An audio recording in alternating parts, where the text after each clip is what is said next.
Hello and welcome, everybody, to another episode of Last Week in Quantum. I'm your host, Bill Roth, self-proclaimed Silicon Valley marketing genius.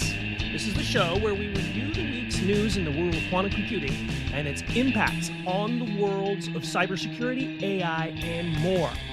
And with us to discuss this week is, as always, Brandon Dennis, Director of Operations. Hello, Brandon. It's a pleasure, Bill. And Dave Krauthammer, co-founder and CEO at Q-Secure. Welcome, Dave. Hey, Bill. So, folks, last week in Quantum, bunch of things going on. We had a Forbes article around the impact of AI on post-quantum security. D-Wave and Zapata AI partner to accelerate quantum computing for industrial and AI applications. And DARPA selects Microsoft to continue the development of a utility-scale quantum computer. Let's get started by talking to our experts. So, Brandon, what is the impact on post-quantum cybersecurity of all the things that have been going on in AI? We have an article out of Forbes from our good friend Skip Sanzeri.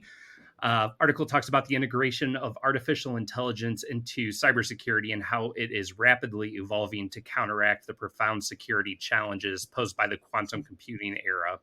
Skip mentioned that AI-driven cybersecurity systems are becoming essential to predict, detect, and respond to complex threats that could undermine traditional encryption methods.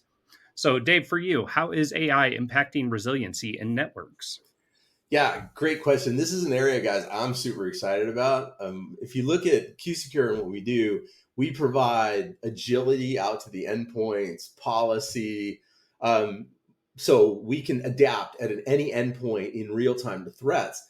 Now, the future is there are no people involved in this process, that these endpoints are self-adaptive, and there's a machine learning layer that understands, hey, there's a cluster of attacks going on in a particular set of endpoints. We're going to just adapt in real time. So I think from our perspective, it relates to crypto agility and the ability to adapt at an endpoint. And ML gives you a lot of insight and can thwart someone trying to attack an endpoint because it's just changing in real time as that threat is happening. Super excited about this. This is the future, and this is our future. It's everyone's future, and it's how we create a safer world.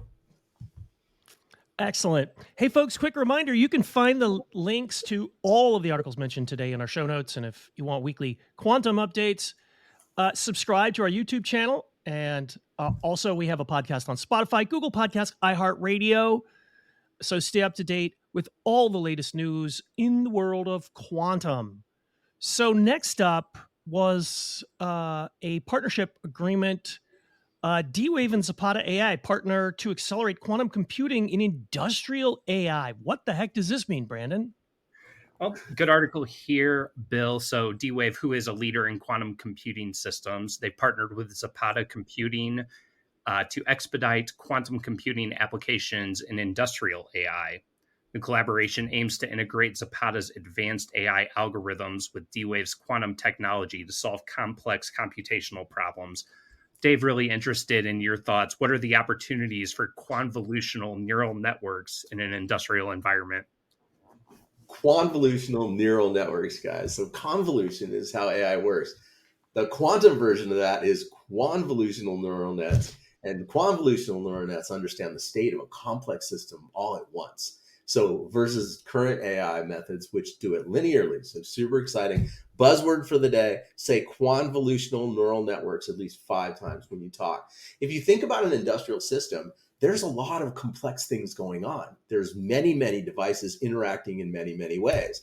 So the importance and the power of quantum AI is that it can understand the state and adapt the state of all these sensors and technologies and do it at once and integrate together. It's a perfect natural step in the industrial environment to have a fully connected environment that's really powerful and works in real time.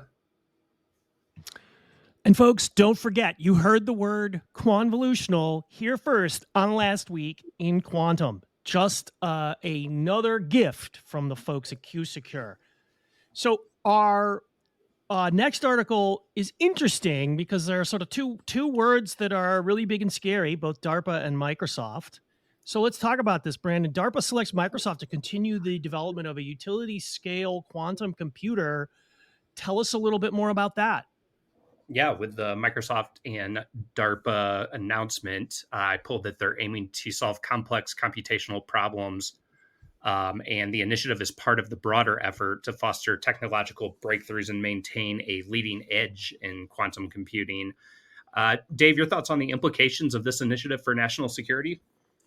Yeah, so guys, we're lucky enough to have our head of engineering CTO came out of DARPA, NSA, the National Missile Defense Agency. So we have a lot of experience in that world. One thing I want to step back and just put my Patriot hat on.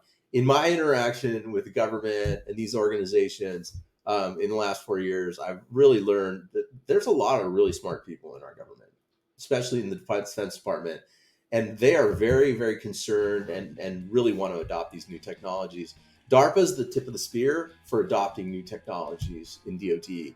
And, the challenge with quantum computers is noise. We're quickly working on that. And just to see Microsoft and DARPA, when DARPA engages in one of these initiatives, it's going to result in a fundamental change in the Department of Defense. And so I think this is really foundational to really getting these bleeding cutting edge technologies out into the rest of the Defense Department.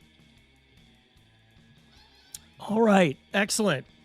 Well, folks, that's all for today's show. I'm your host, Bill Roth, humble, self-proclaimed Silicon Valley marketing genius. And with us this week on Last Week in Quantum has been Brandon Dennis, Director of Operations for Q-Secure, and the estimable Dave Krauthammer, co-founder and CEO at Q-Secure. Thank you to you both.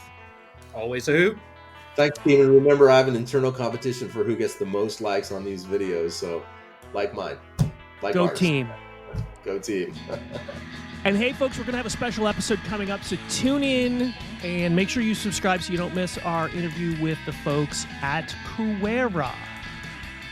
And as always, thanks to our producer, Trina Mabunai, who does all the hard work. And folks, we'll see you next week on Last Week in Quantum. Take care, guys.